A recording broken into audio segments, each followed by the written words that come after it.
यह कहानी उत्तर भारत के एक छोटे से गांव के किसान वीरेंद्र की है। वीरेंद्र एक साधारण किसान था, लेकिन उसके दिल में देशभक्ति की भावना असाधारण थी। उसका मानना था कि देशभक्ति केवल सीमा पर लड़ने तक सीमित नहीं, बल्कि अपने देश और लोगों के प्रति सच्ची निष्ठा और सेवा भी है।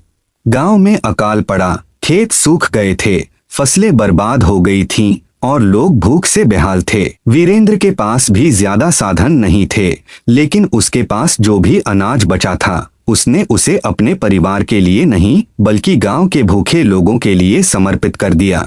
गांव वालों ने उससे कहा, वीरेंद्र, तुमने अपना सारा अनाज हमें दे दिया, अब तुम्हारा परिवार कैसे जिएगा?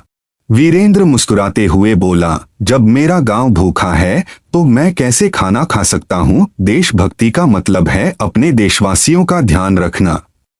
उसकी निस्वार्थ सेवा ने गांव में एक नई ऊर्जा भर दी। वीरेंद्र ने गांव वालों को संगठित किया और सभी को समझाया कि यदि हम एक साथ मिलकर काम करें तो इस संकट से उबर सकते हैं। उसने एक योजना बनाई। गांव के पास एक सूखी नदी थी।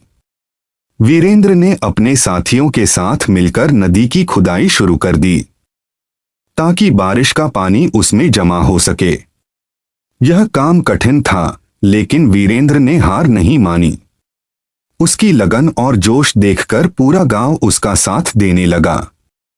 कई हफ्तों की मेहनत के बाद नदी का रास्ता साफ हो गया। जब बारिश आई तो नदी में पानी भर गया। पानी से खेतों में हरियाली लौट आई और गांव में खुशहाली वापस आ गई। वीरेंद्र की इस मेहनत और निष्ठा को देखकर एक सरकारी अधिकारी ने उसकी कहानी सुनी और उसे सम्मानित किया। वीरेंद्र ने उस सम्मान को गांव के नाम समर्पित कर दिया और कहा, सच्ची देशभक्ति वही है जब आप अपने देश और अपने लोगों के लिए बिना किसी स्वार्थ के काम करें।